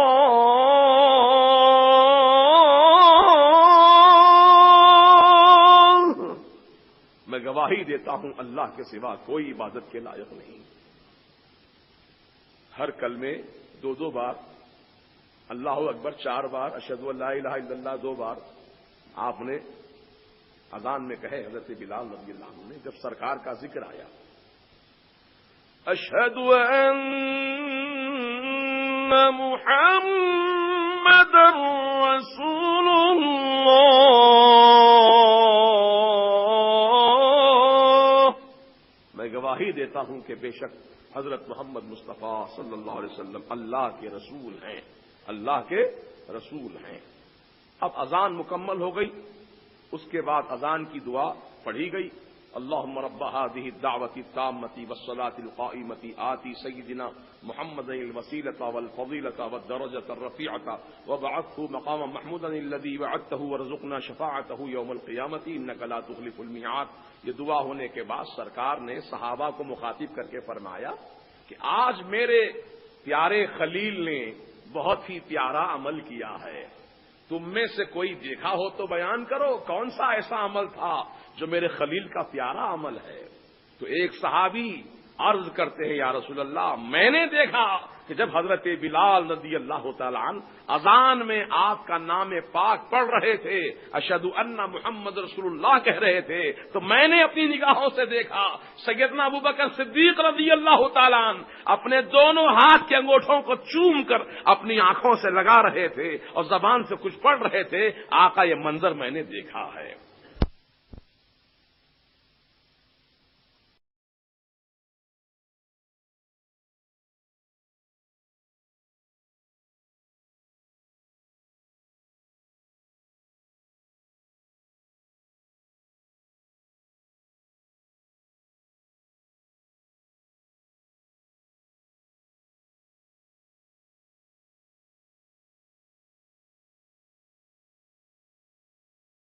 طالبه في صفوف يوم القيامة وانا قائده الى الجنة. حضرت صدیق اکبر رضی اللہ تعالیٰ عنہ کا وہ انگوٹھے چومنے کا ذکر سرکار اس طرح فرما رہے ہیں من فعل مثل ما فعل خلیلی. اب جو میرا امتی، جو بھی شخص میرے خلیل کی طرح عمل کرے گا، یعنی جیسا انہوں نے میرا نام سن کر انگوٹھے چومے، آنکھوں سے لگایا، جو بھی ایسا عمل کرے گا انا طالبہ فی صفوف یوم القیامہ، میں قیامت کے دن صفوں میں اسے تلاش کروں گا. میں تلاش کروں گا کہاں ہے وہ میرا امتی جو میرا نام سن کر محبت سے چوما کرتا تھا، انگوٹھوں کا بوسہ لے کر آنکھوں سے لگاتا تھا، درود و سلام پڑھتا تھا، قرۃ عینی بک یا رسول اللہ کہتا تھا، اللہ کا اور اللہ کے رسول کا ذکر کیا کرتا تھا. کہاں ہے وہ میرا پیارا امتی؟ میں تلاش کروں گا قیامت کے میدان میں. اللہ اکبر. اب سوچو ذرا ایک لمحے کے لیے، حدیث پاک میں آیا ہے کہ قیامت کا ایک دن جو ہوگا وہ 50,000 سال کے برابر کا دن ہوگا۔ دنیا کے 50,000 سال کتنے لمبے ہوتے ہیں؟ 50,000 سال۔ وہ ایک دن ہوگا قیامت کا، اتنا لمبا دن۔ اور اللہ تعالی سارے جنتیوں دوزخیوں کا فیصلہ 6 گھنٹے میں پورا کر دیں گے۔ 6 گھنٹے میں مکمل فیصلہ۔ اب جو باقی وقت ہے 6 گھنٹوں کے علاوہ، یعنی 50,000 سال میں سے 6 گھنٹے کم کر دو آپ حساب کتاب کی۔ اب باقی جو وقت بچا ہے وہ پورے وقت میں اللہ تعالی اپنے حبیب کی شان ظاہر فرمائے گا کہ میرے بندو دیکھو میرا محبوب کی شان والا ہے، دیکھو میرا حبیب کس عظمت والا ہے۔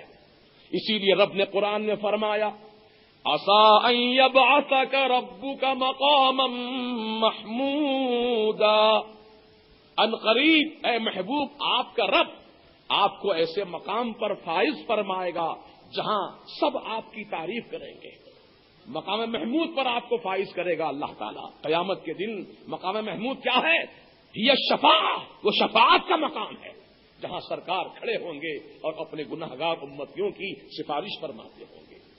تب اس میں آدھا دن جو ہے قیامت کا، جب لوگ ہولناکی کو دیکھیں گے کہ سورج سوا نیزہ جتنا، یہ جسے ڈنڈا ہے سمجھ لو، اس سے بھی کچھ تھوڑا سا اونچا، یوں سمجھ لو کہ مسجد کی چھت کتنی اونچی ہے آپ کے سر سے، اتنا نیچے سورج اتر آئے گا قیامت کے دن۔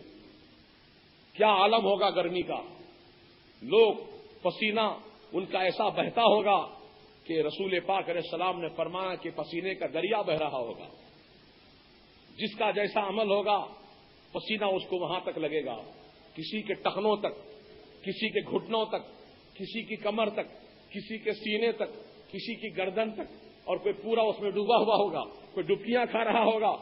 جیسا جیسا آدمی ہوگا ویسا اس کے ساتھ معاملہ ہوگا۔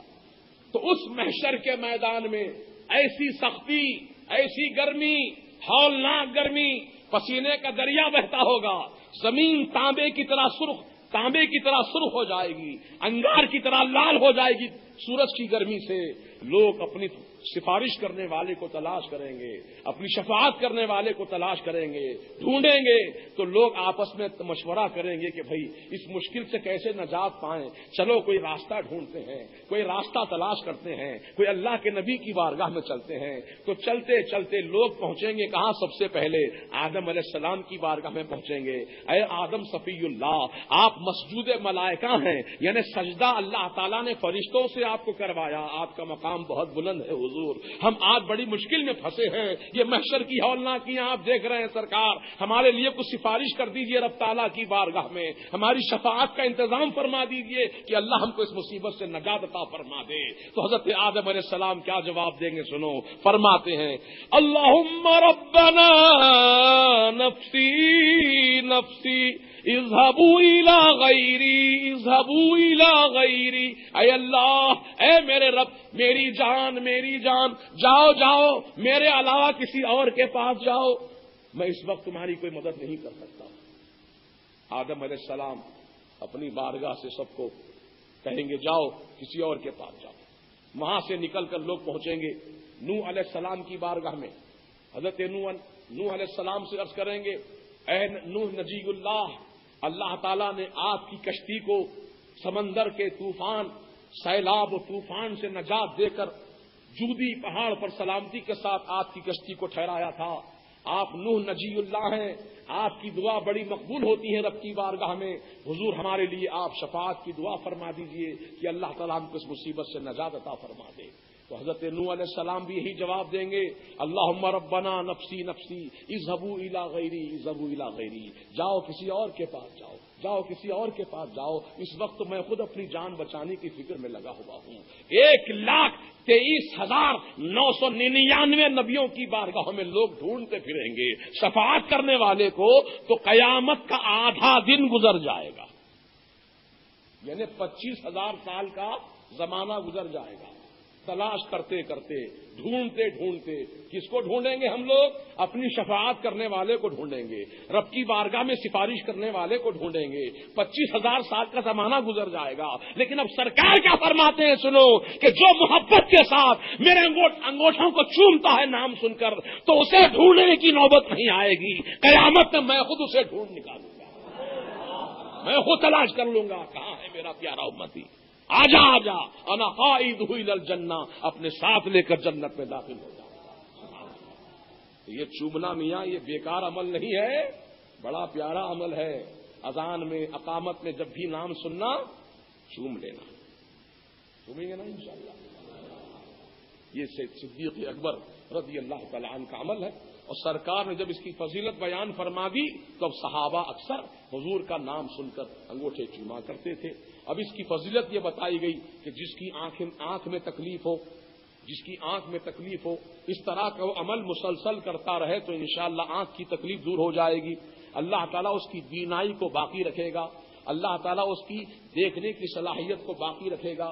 سرکار کے نام پاک کی برکت سے ایک مرتبہ ایک صحابی کی آنکھ میں کچھ چلا گیا، کافی تکلیف ہو رہی تھی، تو ایک صحابی کے سامنے انہوں نے ذکر کیا کہ بھائی میری آنکھ میں بہت تکلیف ہو رہی ہے، کیا کروں، پتہ نہیں کیا چیز اندر چلے گئی ہے۔ تو انہوں نے کہا کہ سرکار کا نام پاک لو اور سرکار کا نام لے کر کے چوم لو، سرکار کے نام کو تکلیف دور ہو جائے گی۔ تو صحابی نے ویسا ہی عمل کیا، قسم خدا کی فوراً تکلیف دور ہو گئی۔ تو یہ محبت کی دلیل ہے کہ سرکار کا جب ذکر ہو تو سرکار پر درود بھی پڑھا جائے، اور سرکار کے نام پاک کو سن کر انگوٹھے چوم کے آنکھوں سے لگا لو۔ یہ بہت پیارا طریقہ ہے، اور رسول پاک علیہ السلام نے اس کی بڑی فضیلت بیان فرمائی ہے۔ اب اور ایک دلیل کیا ہے محبت کی کہ سرکار مدینہ صلی اللہ تعالی علیہ وسلم نے جن چیزوں کو پسند کیا ہے تم بھی اسے پسند کرو۔ سرکار نے نماز کو پسند کیا، تم بھی نماز سے محبت رکھو۔ سرکار نے روزے کو پسند فرمایا، تم بھی روزہ رکھو۔ سرکار نے حج کو پسند فرمایا، تم بھی حج کرو۔ سرکار نے عمرے کو پسند فرمایا، تم بھی عمرہ کرو۔ سرکار نے تلاوت قرآن کی ہمیشہ کی ہے، تم بھی قرآن کی تلاوت کرو۔ اللہ کے رسول نے ہمیشہ اللہ تعالیٰ کی تسبیح بیان کی ہے، تم بھی اللہ کی تسبیح بیان کرو۔ اللہ تبارک و تعالیٰ کے پیارے حبیب علیہ الصلوۃ والسلام کو جو چیزیں محبوب تھیں وہ ہمیں بھی محبوب ہونی چاہیے، حتیٰ کہ سرکار جس غذا کو پسند فرمائے ہیں تم بھی وہ غذا کو پسند کرو۔ حضرت امام اعظم ابو حنیفہ رحمۃ اللہ علیہ کے شاگرد رشید حضرت امام ابو یوسف علیہ رحمت و رضوان کا واقعہ ہے، یا امام محمد رحمۃ اللہ علیہ کا، کہ دسترخوان پر کدو شریف کا سالن بنا کر رکھا گیا تھا۔ تو ایک شخص بیٹھے بیٹھے اس نے کہا کہ رسول پاک علیہ السلام کو کدو شریف بہت پسند تھا، بہت پسند تھا۔ تو ایک آدمی بول پڑا رسول کو پسند ہوگا لیکن مجھے پسند نہیں ہے، مجھے پسند نہیں ہے۔ سیدنا امام ابو یوسف نے اپنی تلوار کھینچ لی، فرمایا کلمہ پڑھ توبہ کر ورنہ میں تیری گردن اسی وقت مار دوں گا۔ رسول کی پسندیدہ چیز کو تو نے ناپسند کیسے کہا؟ کلمہ پڑھ، توبہ کر رب کی بارگاہ میں، توبہ کروائی اس سے، اور اگر وہ توبہ نہیں کرتا تو اس کی گردن اڑا دیتے اسی وقت۔ تو کدو شریف ایک غذا ہی تو ہے، بولو کدو شریف کیا ہے؟ ایک غذا ہی تو ہے، ایک ترکاری کا نام ہے، لیکن سرکار نے اسے پسند فرمایا ہے۔ اب سرکار کی محبت کا تقاضا یہ ہے کہ سرکار نے جو غذا پسند کی ہے تم بھی وہی غذا پسند کرو۔ سرکار نے حسنین کریمین کو پسند کیا ہے، تم بھی حسنین کریمین کو پسند رکھو۔ حضور نے اپنے پیارے نواسوں کو محبوب جانا ہے، تم بھی محبوب جانا۔ اب سرکار کا ارشاد گرامی ہے الحسن والحسین سیدا شباب اہل الجنہ، حسن اور حسین دونوں کے دونوں جنتی جوانوں کے سردار ہیں، سبحان اللہ۔ اور میرے آقا نے فرمایا الحسن والحسین ریحانتین، حسن اور حسین میرے دونوں پھول ہیں، پھول۔ اسی لیے سرکار اکثر و بیشتر اپنے نواسوں کو قریب کر کے سونگھا کرتے تھے، چومتے بھی تھے اور سونگتے بھی تھے۔ اور سرکار اس لیے تو فرما رہے ہیں جنتی پھول ہیں میرے دونوں، سبحان اللہ۔ تو رسول اعظم صلی اللہ تعالی علیہ وسلم نے جن چیزوں کو پسند کیا ہے، محبت کا تقاضا یہی ہے کہ سرکار کی پسندیدہ چیزوں کو بھی تم پسند کرو، یہ محبت کے تقاضے ہیں۔ بہرحال آج اس مسجد میں آ کر کے آپ کی خدمت میں جو کچھ بیان کرنے کا موقع ملا، یہ سب نوجوانان، یہ ہمارے امام صاحب کیا نام ہے مولانا محمد انوار عالم، ماشاءاللہ بڑی پیاری آواز ہے، نعت کا انداز بھی بہت اچھا ہے اور اچھی صلاحیت ہے. آپ کی مسجد کے امام صاحب ہیں یہ ماشاءاللہ. بہرحال ان کو سنبھال کے رکھیے، ان سے خوب فیض پائیے، تعلیمات سے استفادہ کیجیے. انشاءاللہ آپ کے دل جگمگا اٹھیں گے علم مصطفیٰ سے اور علم قرآن سے. اور یہ نوجوانان مدینہ کمیٹی کے تمام عہدیدار و اراکین قابل مبارکباد، اور آپ سبھی قابل قدر قابل مبارکباد.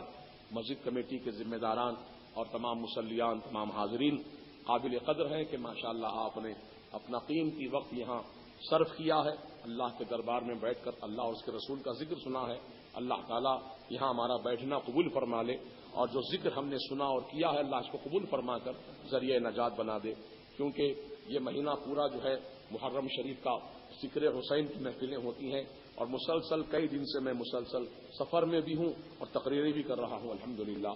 تو بہرحال یہ سلسلہ جب تک جسم میں جان باقی ہے سلسلہ چلتا رہے گا، اور انشاءاللہ ملاقاتیں آپ کی ہماری ہوتی رہیں گی اور محبت کا سلسلہ باقی رہے.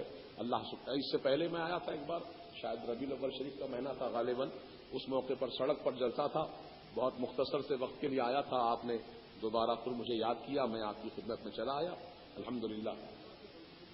رمضان شریف سے 2-3 دن پہلے. تو بہرحال یہ کہ ایسے جلسے آپ بار بار منعقد کرتے رہیے، انشاءاللہ معلومات میں اضافہ ہوگا اور آپ کے دلوں میں نور ایمانی جگمگائے گا اور انشاءاللہ عمل کا جذبہ بھی بیدار ہوگا. اب نماز کے تعلق سے آخری بیان سن لیجئے، کیونکہ جہاں ہم عقیدے کی بات کرتے ہیں، جہاں ہم محبت رسول کی بات کرتے ہیں، وہیں نماز کی دعوت بھی ہم پیش کرتے ہیں، وہیں نماز کی اہمیت بھی بتاتے ہیں کہ نماز کتنی پیاری عبادت ہے رب تعالیٰ کی. سنو، امام حسین علی مقام رضی اللہ تعالیٰ عنہ جو کربلا کی دھرتی پر ہیں، 3 دن تک آپ بھوکے پیاسے رہے. 7 محرم الحرام سے لے کر 10 محرم کی تاریخ تک امام حسین پر پانی بند کر دیا گیا، نہر فرات پر پہرا بٹھا دیا گیا. یزیدیوں نے اعلان کیا کہ حسین، یہ دریائے فرات کا پانی گھوڑے پی سکتے ہیں، چرین پرند پی سکتے ہیں، لیکن تمہارے خاندوادے کے لیے ایک پانی کی بوند ہم نہیں دیں گے، تم کو پیاسا کر کے ماریں گے. ابھی بھی وقت ہے حسین، یزید کو اپنا خلیفہ مان لو، یزید کو خلیفہ ایک مرتبہ زبان سے کہہ دو، ہم تمہارے قدموں میں دنیا کی دولتیں لا کر جمع کر دیں گے. لیکن امام حسین نے فرمایا یزید کے ہاتھ میں اپنا ہاتھ نہیں دوں گا، یزید کو مسلمانوں کا خلیفہ ہرگز نہیں مانوں گا، کیونکہ یزید جو ہے وہ پلید ہے، وہ اللہ اور اس کے رسول کے قانون کو توڑنے والا ہے، اللہ تعالیٰ کی قائم کی ہوئی حدوں کو پھلانے والا ہے. میں ایسے فاسق معلن، ایسے علانیہ گناہ کرنے والے کو مسلمانوں کا امام ہرگز نہیں مان سکتا، مسلمانوں کا خلیفہ ہرگز نہیں مان سکتا. اگر میں یزید کو خلیفہ مان لوں گا تو ساری دنیا کے مسلمان آنکھ بند کر کے یزید کو خلیفہ مان لیں گے، اور دلیل یہی پیش کریں گے کہ جب رسول کے نواسے یزید کو خلیفہ مان لیے ہیں تو ہمارے ماننے میں کیا برائی.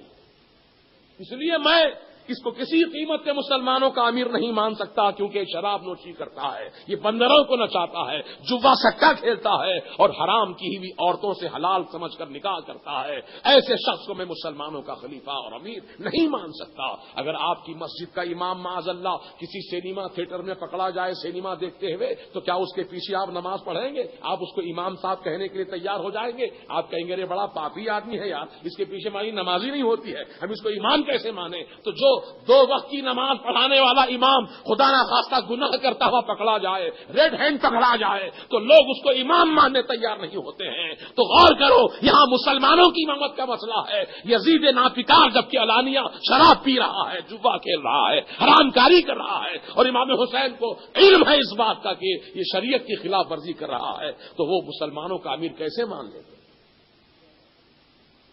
اسی لیے آپ نے ڈنکے کی چوٹ فرما دیا کہ حسین اپنا سر تو کٹا سکتا ہے لیکن باطل کے آگے سر جھکا نہیں سکتا. میں اپنا ہاتھ یزید کے ناپاک ہاتھ میں نہیں دوں گا، میں بیعت نہیں کروں گا اس سے، اور میں خلیفہ نہیں مانوں گا اس کو، جان دے دوں گا اپنی، لیکن مجھے اپنے نانا جان کی دین کی حفاظت کرنی ہے. اسی مقدس اصول کی خاطر آپ نے اپنی مقدس جان کو خدا کی راہ میں قربان کیا. کربلا کی دھرتی ہے، صبح فجر کی نماز کے بعد سے لے کر جمعہ کا دن تھا، سن 61 ہجری کا واقعہ ہے. جمعہ کا دن ہے، جبکہ ساری دنیا کے مسلمان جمعہ کی تیاری میں ہیں، ادھر میدان جنگ گرم تھا۔ امام حسین رضی اللہ تعالیٰ عنہ صبح سے لے کر ظہر کے وقت تک اپنے عزیز و اقارب کی لاشیں اٹھا کر میدان کربلا سے لا رہے تھے۔ جوان بیٹے علی اکبر کو بھی اٹھا کر لائے اور اپنے بھتیجوں کو بھی لائے۔ امام حسن رضی اللہ تعالیٰ عنہ کے 5 شہزادے اس جنگ میں شریک تھے اور وہ پانچوں کے پانچوں سب شہید ہو گئے۔ وہ بھتیجوں کی لاشوں کو اٹھا کر لائے، اپنے بھانجے اون و محمد جو حضرت بی بی زینب رضی اللہ عنہا کے شہزادے تھے، یہ دونوں کے دونوں شہید ہوئے، ان کی لاشوں کو اٹھا کر لائے۔ غور کرو، فجر کی نماز کے بعد سے لے کر جمعہ کا وقت آنے تک 72 ناشوں کو اٹھا کر امام حسین لا رہے ہیں، تنہا جنازے اٹھا کے لا رہے ہیں۔ یہاں ہمارے آپ کے ہاں کسی کا انتقال ہو جاتا ہے تو سارے رشتے دار جمع ہو جاتے ہیں، محلے والے جمع ہو جاتے ہیں، دوست احباب جمع ہوتے ہیں، کفن دینے والا کفن دیتا ہے، غسل دینے والا غسل دیتا ہے، قبر کھودنے والا قبر کھودتا ہے، جنازے والا جنازہ کھاندہ دینے والے کھاندہ دیتے ہیں، سب مل کر اس کو صبر کی تلقین کرتے ہیں، گلے مل کر کے صبر کی تلقین کرتے ہیں۔ لیکن یہاں تنہا حسین ہے، غموں کا ہجوم ہے، کوئی سہارا دینے والا نہیں ہے، کوئی یہاں امید دینے والا نہیں ہے، کوئی یہاں تسلی دینے والا نہیں ہے۔ لیکن امام حسین کا صبر و استقامت کا یہ عالم ہے کہ حرف زبان پر حرف شکایت نہیں آ رہا ہے، بڑی بڑی مصیبتیں جھیل رہے ہیں اور یہی کہہ رہے ہیں الحمدللہ انا للہ و انا الیہ راجعون، اللہ تیرے لیے تعریف ہے، بے شک ہم اللہ ہی کے لیے ہیں، ہم سب کو اللہ ہی کی طرف لوٹ کر جانا ہے۔ یہی ہر دم آپ کی زبان پر جاری و ساری تھا، یہاں تک کہ سب شہید ہو گئے، سب شہید ہو گئے،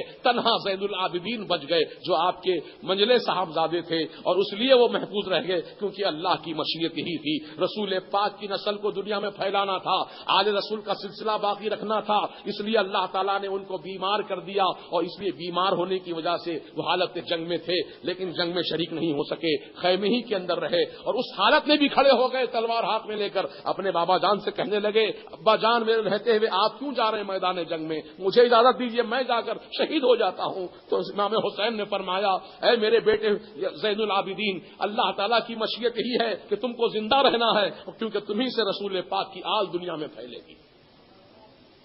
آپ پھر تیار ہو کر سب کو آخری سلام کیے اور فرمایا دیکھو ہمارے دنیا سے گزر جانے کے بعد واویلا نہ مچانا، ماتم نہ کرنا، سینہ کو بھی نہ کرنا، بال نہ نوچنا، گریبان نہ پھاڑنا، ہائے وائے نہ کرنا، بلکہ مصیبتوں پر صبر کرنا، اللہ کی مرضی پر راضی رہنا، یہ میں تم سب کو وصیت کرتا ہوں۔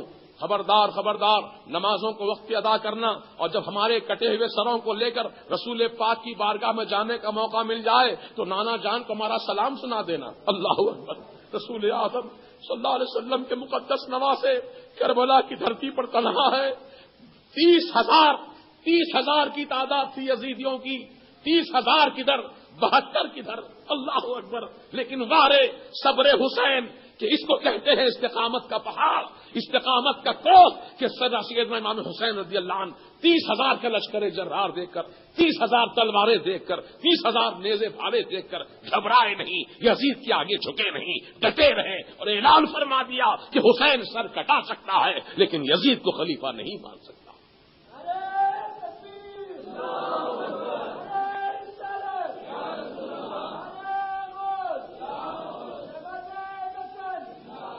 حضرت امام حسین رضی اللہ عنہ جب میدان کارزار میں آئے تو آپ نے اتمام حجت کے طور پر فرمایا کہ لوگوں دیکھو میرے سر پر امامہ کس کا ہے، یہ رسول پاک کا امامہ ہے جو میرے آقا باندھتے تھے۔ یہ پٹا دیکھ رہے ہو میرے کمر پہ پٹا جو بنا ہوا ہے میرے بھائی امام حسن کی نشانی ہے۔ یہ تلوار دیکھ رہے ہو کس کی ہے، یہ ذوالفقار حیدری، یہ میرے بابا جان سیدنا مولائے کائنات کی تلوار ہے۔ عیسیٰ علیہ السلام کی قوم عیسائی لوگ آج بھی اس گدھے کے کھروں کی تعظیم کرتے ہیں جس گدھے پر حضرت عیسیٰ علیہ السلام نے ایک مرتبہ سواری کی تھی۔ میں تو رسول اللہ کا نواسا ہوں، جس کا تم کلمہ پڑھتے ہو اسی رسول کا میں نواسا ہوں۔ ابھی بھی تم کو موقع دیتا ہوں، صبح سے اب تک تم نے میرے تمام 72 ساتھیوں کو شہید کر دیا، تہے دیکھ کر دیا، تمہارا سارا گناہ معاف کرنے تیار ہوں، میرا راستہ چھوڑ دو میں یہاں سے چلا جاتا ہوں، کہیں بھی میرا پیچھا نہ کرو تم، میں چلا جاتا ہوں یہاں سے۔ تو کہا اے حسین کیا موت سے گھبرا گئے جو یا میدان جنگ چھوڑ کر بھاگنا چاہتے ہو؟ تو کہا نادانو میں جنگ سے ڈر کر نہیں بھاگ رہا رہا ہوں، موت سے گھبرا کر نہیں بھاگ رہا ہوں، بلکہ میرے نانا جان نے تو مجھ کو اتنا بڑا حوصلہ عطا فرما دیا ہے کہ حسین جب موت سامنے آئے تو موت کی آنکھوں میں آنکھیں ڈال کر مسکرا لینا۔ میرے نانا جان نے مجھ کو تو مسکرانے کا سلیقہ عطا کیا ہے۔ میں میدان چھوڑ کے بھاگنے کی بات اس لیے نہیں کر رہا ہوں کہ میں موت سے گھبرا گیا ہوں، بلکہ تم کو نار جہنم سے بچانے کے لیے کہہ رہا ہوں، کیونکہ میرے نانا جان نے فرما دیا تھا کہ حسین جب تمہارا خون ناحق بہا دیا جائے گا تو خون بہانے والوں پر اللہ تعالی جہنم کو حلال کر دے گا اور جنت کو ان کے اوپر حرام کر دے گا۔ تم کو میں جنتی بنانا چاہتا ہوں، لیکن تم لوگ ہو کہ جہنم میں جانا چاہتے ہو۔ اس لیے میں کہتا ہوں اب تک تم نے جو کچھ ظلم و ستم کیا میں سب معاف کرنے تیار ہوں، میرا خون مت بہاؤ ورنہ تم جب جہنم رسید ہو جاؤ۔ تو ان لوگوں نے کہا کہ اے حسین یہ وقت تقریر کرنے کا نہیں ہے، آؤ یا تو یزید کو خلیفہ مانو یا پھر مقابلے کے لیے تیار ہو جاؤ۔ امام حسین آگے بڑھے، کبھی میمنہ کی طرف، کبھی میسرہ کی طرف، کبھی قلب لشکر کی طرف، جدھر آگے بڑھے آپ نے یزیدیوں کو اس طرح کاٹا جیسے کھیرے ککڑی کو کاٹتا ہے، اس طرح کاٹتے ہوئے آگے بڑھے۔ علی کا شعر بھی کیا شعر تھا، جدھر رخ کیا کشتوں کے پشتے لگا دیا۔ سیدنا مولا کائنات کا یہ شعر امام حسین رضی اللہ تعالیٰ عنہ پوری شجاعت و بہادری کے ساتھ یزیدیوں سے مقابلہ کر رہے تھے کہ یہاں تک کہ شمر لعین اور ابن سعد نے آواز دی اپنے سپاہیوں کو اس طرح ایک ایک کر کے مقابلہ مت کرو، چو طرف سے تیر مارو، نیزے چلاؤ، تلواریں مارو، یہ ایک کو تم ایک مت سمجھو، یہ تنہا اگر ایک اکیلا اگر یہ ہے تو یہ اکیلا پوری فوج کو کھا جائے گا، پوری فوج کو ختم کر دے گا، لہذا چو طرف سے حملہ کرو ایک بارگی، تیر چلے، پھالے چلے، نیزے چلے۔ دیکھتے ہی دیکھتے سیدہ کا لال زخموں سے چور چور ہو کر کے وہ گھوڑے سے نیچے تشریف لے آئے۔ امام حسین جب زمین کربلا پر گر پڑے تو آپ کے سینے پر شمر لعین جو ہے سوار ہو گیا، ہاتھ میں خنجر لے کر آپ کے گلے کو کاٹنا چاہتا تھا۔ امام حسین نے آنکھیں کھولی، کہا کہ تو کون ہے؟ تو کہا میرا نام شمر ہے۔ کہا ذرا اپنا سینہ کھول کر دکھا۔ شمر نے اپنا سینہ کھول کر دکھایا، کپڑا ہٹایا سینے پر سے تو سینے کے بیچوں بیچ ایک بڑا سفید داغ دیکھا۔ تو وہیں پر امام حسین نے لیٹے لیٹے ارشاد فرمایا، صدقت یا جدہ، اے میرے نانا جان آپ نے سچ فرمایا تھا کہ بیٹے حسین تمہارے قاتل کے سینے پہ سفید داغ ہوگا۔ میرے نانا جان نے مجھ کو پہلے ہی سے خبر دے دی تھی کہ تو میرا قاتل ہوگا۔ ہٹ جا ظالم، اس وقت یہ نہیں جانتا یہ جمعہ کی نماز کا وقت ہے۔ میری نانا جان کے امت کے خطیب ممبروں پر کھڑے ہو کر خطبہ پڑھ رہے ہوں گے، اللہ کی تعریف کر رہے ہوں گے، رسول اور آل رسول کی بارگاہ میں درود و سلام کی ڈالیاں نچھاور کر رہے ہوں گے، اور تو ظالم ان کی آل کے سینے پر سوار ہو کر بیٹھا ہے۔ ہٹ جا میرے سینے سے، مجھے بھی خدا کی بارگاہ میں نماز ادا کرنے دے۔ امام حسین نے جب شمر لعین کو اپنے سینے سے اتار دیا، امام حسین کھڑے ہو گئے، رخ کیا کعبۃ اللہ کی طرف، اپنے ہاتھ اٹھائے، رکعت باندھی، اللہ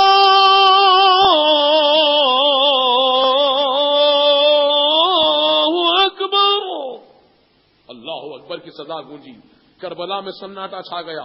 یہ امام حسین رضی اللہ تعالیٰ عنہ جن کے جسم پر ہزاروں تیر لگے ہوئے ہیں، 72 زخم تو تلوار کے تھے، 72 زخم تلوار کے تھے، نیزوں کے زخم الگ تھے، پھر تیروں کے زخم الگ تھے، کوئی حصہ بدن کا ایسا باقی نہیں رہا تھا جہاں سے خون نہیں بہ رہا تھا، پورے خون میں نہا گئے تھے میرے امام حسین۔ پہلی رکعت کا پہلا سجدہ میں سر رکھا، سبحان ربی الاعلیٰ پڑھا، ادھر شمر نے اسی سجدے کی حالت میں آپ پر ایسا وار کیا کہ آپ کا سر اقدس آپ کے تن اقدس سے جدا ہو گیا۔ انا للہ و انا الیہ راجعون۔ ظالم یزیدی ناپکار آئے، آپ کا کٹا ہوا سر لے کر بیچ حلق میں نیزہ چبھو کر کے آپ کے سر کو اٹھا دیا۔ امام حسین کا سر کٹا ہوا ہے، خون ٹپک رہا ہے۔ دیکھنے والوں نے دیکھا کہ حسین پاک کی نگاہیں زمین کی طرف جھکی ہوئی ہیں، جبکہ قاعدہ یہ ہوتا ہے کہ ہر مرنے والا جب مرتا ہے تو اس کی آنکھیں اوپر دیکھتی ہیں، دیدے اوپر کو چڑھ جاتے ہیں۔ کبھی دیکھ لینا، کبھی کسی کا انتقال ہو جائے تو مرنے والے کی آنکھ اوپر دیکھتی ہے، لیکن آپ کی نگاہیں نیچے دیکھ رہی تھی۔ تو کسی یزیدی نے پکار کر کہا، حسین نیچے کیا دیکھ رہے ہو؟ ہر مرنے والا تو اوپر دیکھتا ہے، آسمان کی طرف دیکھتا ہے، تو زمین کی طرف کیوں دیکھ رہے ہو؟ تو کٹے ہوئے سر سے آواز آئی، ارے ظالموں نے مجھ کو پہلی رکعت کے پہلے سجدے میں شہید کر دیا، میں زمین کی طرف اس لیے دیکھ رہا ہوں کہ موقع مل جائے تو دوسرا سجدہ بھی ادا کر لوں تاکہ رکعت مکمل ہو جائے۔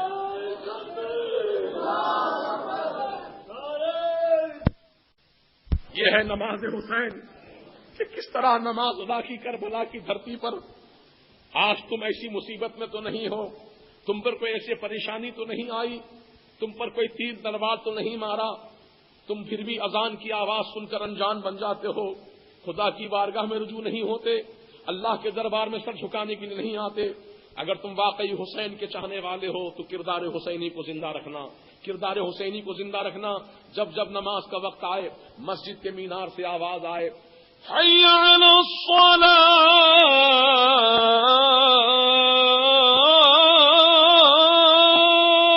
آؤ نماز کی طرف، آؤ نماز کی طرف، تو سب اپنی مصروفیات کو ترک کر کے اللہ کے دربار میں حاضر ہو جانا، نماز ادا کر لینا۔ رب تبارک و تعالیٰ تم کو سربلندی عطا فرمائے گا، تم کو کامیابی عطا فرمائے گا۔ اللہ تبارک و تعالیٰ ہم سب کو کردار حسینی پر عمل کرنے والا بنائے اور آپ کے طریقے پاک پر عمل کرنے کی توفیق رفیق عطا فرمائے۔ صلی اللہ تعالیٰ علی خیر خلقہ سیدنا محمد وآلہ وصحبہ اجمعین برحمتک یا ارحم الراحمین۔ حضرات گرامی، آپ نے میری یہ دوسری تقریر سنی ہے، کچھ احباب ہو سکتا ہے کچھ اور تقریریں بھی آس پاس میں، جیسے بورا بنڈا ہے، یوسف گڑا ہے، اور سری نگر میں حال ہی میں جلتا ہوا تھا۔ تو بہت سی تقریریں ہماری ایسی ہوتی ہیں الحمدللہ جو سننے والوں پر یقیناً ایک اثر دکھاتی ہیں۔ اللہ کا اور رسول کا کرم ہے، یہ میری اپنی کوئی حیثیت نہیں ہے، یہ سرکاروں کا کرم ہے۔ تو میری تقریر اس میں 9 تقریریں ہیں اور سورہ یاسین شریف کی تلاوت اس کے اندر ہے، میری ہی قرت ہے اور میری ہی تقریریں ہیں۔ 9 تقریریں ہیں اور سورہ یاسین بھی ہے اور اذان بھی اس کے اندر ہے۔ اذان کی آواز سنیں نا بھی آپ، مکمل اذان اس کے اندر ہے۔ تو یہ کیسٹیں اور یہ تقریر کی 2 کیسٹیں اور ہیں، عشق کی چنگاری ہے اور کربلا کا واقعہ۔ یہ دونوں تقریروں کی کیسٹ الگ ہے اور یہ CD الگ ہے۔ آپ لوگ جو ہے ان کے پاس سے جاتے وقت مسجد کے گیٹ کے پاس سے ہدیتاً حاصل فرما لیں، اس کو خود بھی سنیے، اپنے گھر والوں کو سنائیے، دوست احباب کو سنائیے، انشاءاللہ ایمان تازہ ہوگا، نماز کی محبت، نماز والے کی محبت، دونوں محبتیں پیدا ہوں گی۔ اللہ تعالیٰ ہم سب کو توفیق رفیق عطا فرمائے۔ اب کھڑے ہو جائیے، صلاۃ و سلام پیش کیا جائے گا۔ صلی اللہ علی محمد صلی اللہ علیہ وسلم، صلی اللہ علی محمد صلی اللہ علی محمد صلی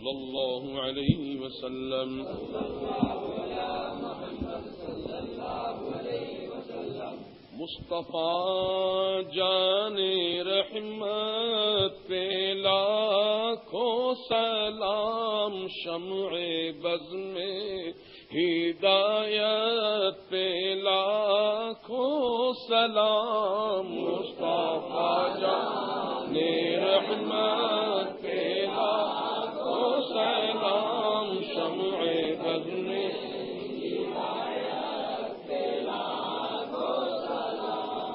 شہر یار ارم تاجدار حرم، نوبہار شفاعت پہ لاکھوں سلام، مصطفیٰ جان رحمت پہ لاکھوں سلام، شمع بز میں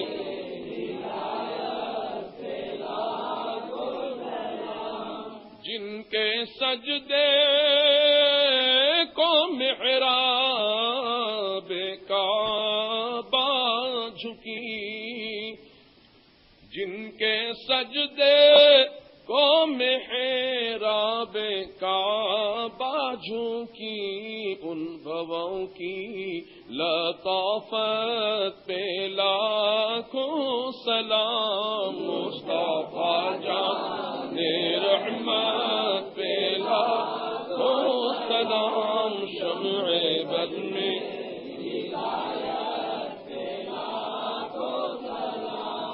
ان کے مولا کے ان پر کروڑوں درود، ان کے مولا کے ان پر کروڑوں درود، ان کے اصحاب و اطرت پہ لاکھوں سلام، مصطفیٰ جان رحمت شمع بز میں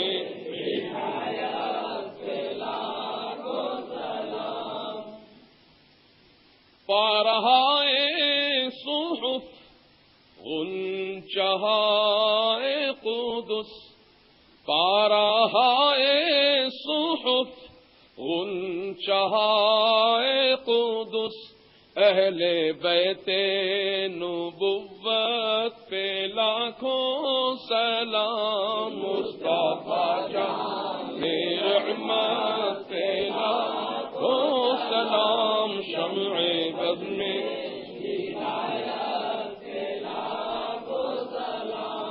چشم زہرا کے تاروں پہ لاکھوں سلام چشم زہرا کے تاروں پہ لاکھوں سلام مرتضیٰ کے دولاروں پہ لاکھوں سلام مصطفیٰ جان رحمت پہ لاکھوں سلام شمع بد میں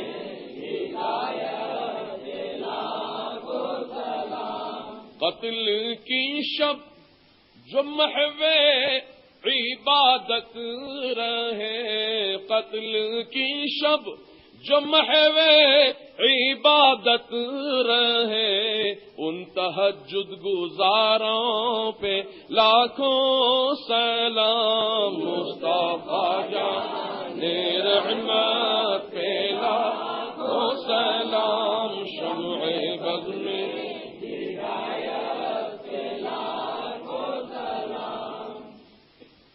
غوث و خواجہ رضا حامد و مصطفیٰ پنج گنج ولایت پہ لاکھوں سلام مصطفیٰ جان رحمت پہ لاکھوں سلام شمع بد میں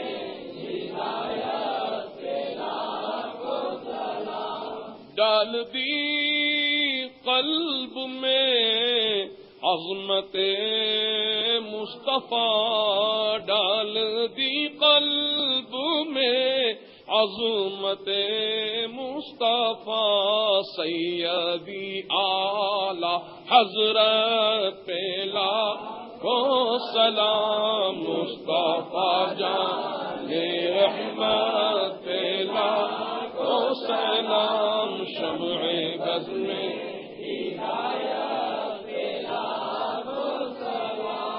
مجھ سے خدمت کے قدسی کہے ہاں رضا مصطفیٰ جان رحمت پہ لاکھوں سلام مصطفیٰ جان رحمت پہ لاکھوں سلام شمع بد میں ہدایت پہ لاکھوں سلام یا نبی سلام علیکہ یا رسول سلام علیکہ یا حبیب سلام علیکہ صلوات اللہ علیکہ یا نبی سلام علیکہ یا رسول سلام علیکہ یا حبیب سلام علیکہ صلوات اللہ علیکہ حبیبی یا رسول اللہ صلی اللہ تعالی علیہ وسلم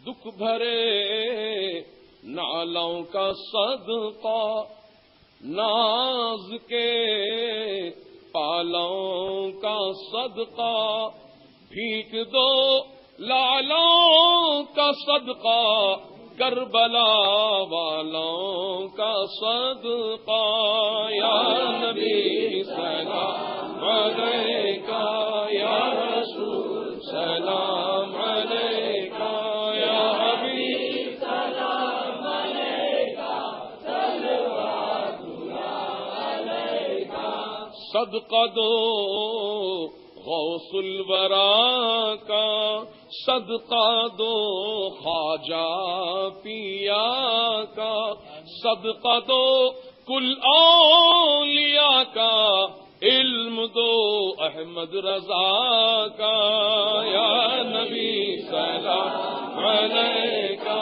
یا رسول سلام علیکہ، یا حبیب سلام علیکہ، صلوات اللہ علیکہ۔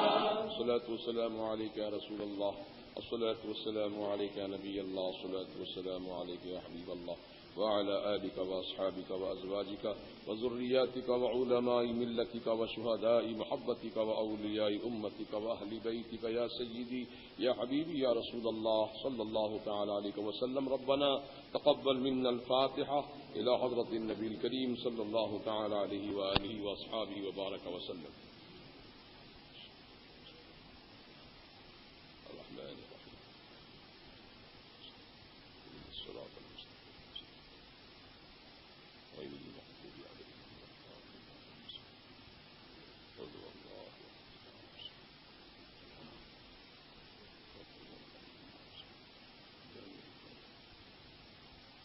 قال الله تعالى في شان عظمة حبيبه الكريم: أعوذ بالله من الشيطان الرجيم. إن الله وملائكته يصلون على النبي يا أيها الذين آمنوا صلوا عليه وسلموا تسليما. اللهم صل على سيدنا وشفيعنا ونبينا مولانا محمد معدن الجود والكرم وآله وبارك وسلم صلاة وسلاما عليك يا رسول الله. سبحان ربك رب العزة عما يصفون وسلام على المرسلين والحمد لله رب العالمين. حق لا إله إلا الله محمد رسول الله صلى الله عليه وسلم.